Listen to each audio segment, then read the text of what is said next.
Les informations, Madame, Monsieur, bonsoir. Nous fêtons aujourd'hui la Journée internationale de la syndrome du Down, une maladie génétique. Pour commémorer cette journée, l'école exceptionnelle a organisé une activité afin de reconnaître les 15 étudiants vivant avec cette condition.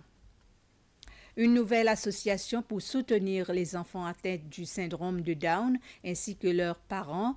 Elle s'appelle Me and You Foundation et elle a été officiellement lancée ce matin lors d'une petite cérémonie au restaurant Moloko. Son conseil d'administration est composé de 6 femmes. L'association propose un programme d'activité pour aider les enfants à sortir de leur zone de confort et apprendre à communiquer avec les autres. Le président de la République, Wavel Ramkalawan, a fait part de son expérience professionnelle à un groupe d'environ 40 jeunes professionnels à State House ce matin. Il s'agit de la première session d'un programme conçu par le Conseil national de la jeunesse,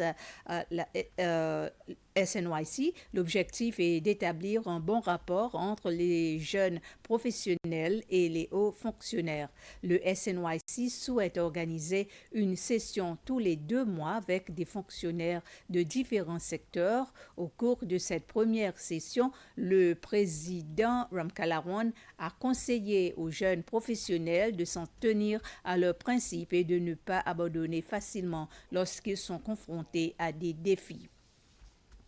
Esme et Cosma Karin, ce sont les titres des 2 livres écrits par le poète et l'auteur séchellois Robin Lespoir. Monsieur Lespoir a présenté ses ouvrages à la Bibliothèque nationale ce matin. Le secrétaire général de l'Institut de la culture, du patrimoine et des arts, David André, a reçu les livres au nom de la Bibliothèque nationale. L'auteur a déclaré que ces 2 livres faisaient partie de plusieurs autres ouvrages qu'il a l'intention de publier. Il a commencé à travailler sur ces ouvrages il y a une dizaine d'années.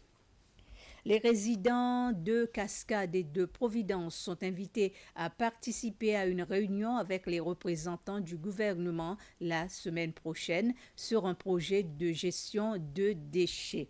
Le projet consiste en particulier à l'amélioration de la décharge de Providence visant à promouvoir des pratiques de gestion durable. Le projet sera financé par un prêt de 5 millions de dollars de la Banque mondiale.